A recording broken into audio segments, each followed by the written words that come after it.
things that I was concerned about when I applied to join the mission was there's always things that you can be anxious about, and there were a few things, and one of the things was how young the team was, and just as an older guy, I wondered how I would fit in, and there are always those other things, personal things that you're anxious about, and just as I gave it to the Lord, it was really good over the time I was with the team just to see how we really came together. And I just have to say that the first day we spent at the airport before we had the flight cancelled was just a really special time, and we were really able to get together, we were really able to share together, pray, and it was just a real blessing for me, and I really felt that the whole team had a really good spirit and that they were just beautiful guys, and the whole trip was really special. And for me, I would have no problem in spending time with those guys again. They were really good, and I'm thankful to them for making it easy for this old guy to do that. A couple of things that were really special on the trip. One time we went to a service, the service at the Jordanian church there, the CMA church, and for me it was a real blessing to be a part of the service. The whole service was in Arabic, and the worship time was really special. Just to listen to them and to join in to the worship was just beautiful, and for me it was just a really special time. One other time is when we were working with the refugees, and I'd thought of taking a Polaroid camera with me so that if we were with refugees we could take pictures of the kids, and I would actually have something to give them rather than just take a picture and then that be done.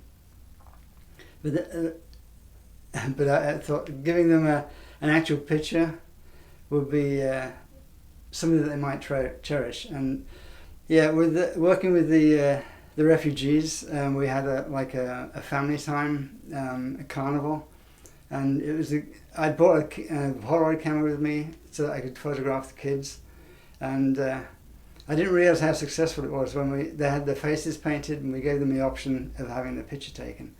And once the first couple had their picture taken, after that we were swamped. I mean, there were so many kids wanted their picture taken that as fast as I sat one down, there was others that would sit on top of their lap wanting to get the picture taken, and we had to get the missionaries in to sort of translate so that we could organise it a bit better. And even the mothers wanted to come down and have their pictures taken as well with their kids, which was really special.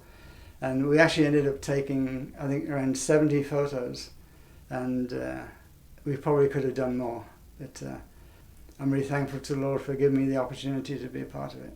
Okay, yeah, what was really good was having the opportunity to visit places in Jordan, the Dead Sea, and the place where Christ was baptized.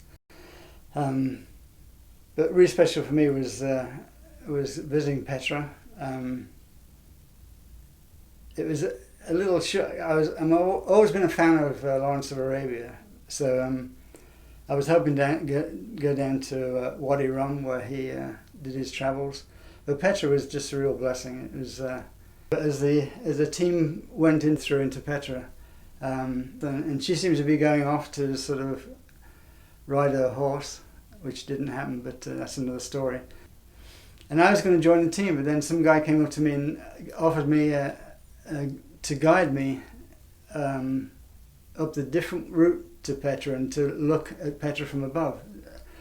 And I thought about it, and at first I said no, I didn't have the money, but he made a deal, and so I said yes. And it actually turned out to be a real blessing for me and really exciting, because there was no tourists. It was just me and this guide just climbing these hills and over the rocks. And I tell you, it really pushed me physically. I mean, I was really quite exhausted. And there was one point when he turned around and looked at me and he said, "Do you have a good heart?"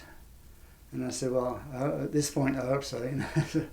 But we met some, and I joined them and sat down and talked with them for a bit, which is really exciting for me. Then after that, we walked on a bit further and we saw we got to where we could see the treasury from above, and which is really, for me, it looked really special. I really liked it. It was a special time. Took some photographs, and But after that, he led me a little bit further and said, at this point, my money's run out. You know, basically, he offered to take me down to take me another trip, and I said I can't afford it. So I said, it's okay, you can leave me here, which was great. I mean, he showed me where I had to go, and he left, and I was just by myself. But for me, it was fantastic just to be up there on my own. But 1 month before I set off, thinking I was on my own, out of nowhere, this young guy appeared, and he said, Mister, you want me to take you down to the rock, you know? And I said, no, I don't have any money. So he actually disappeared, and I was on my own, and just gradually made my way back down to it was called the Indiana Jones route, yeah. So between Indiana Jones and Lawrence of Arabia, I made it.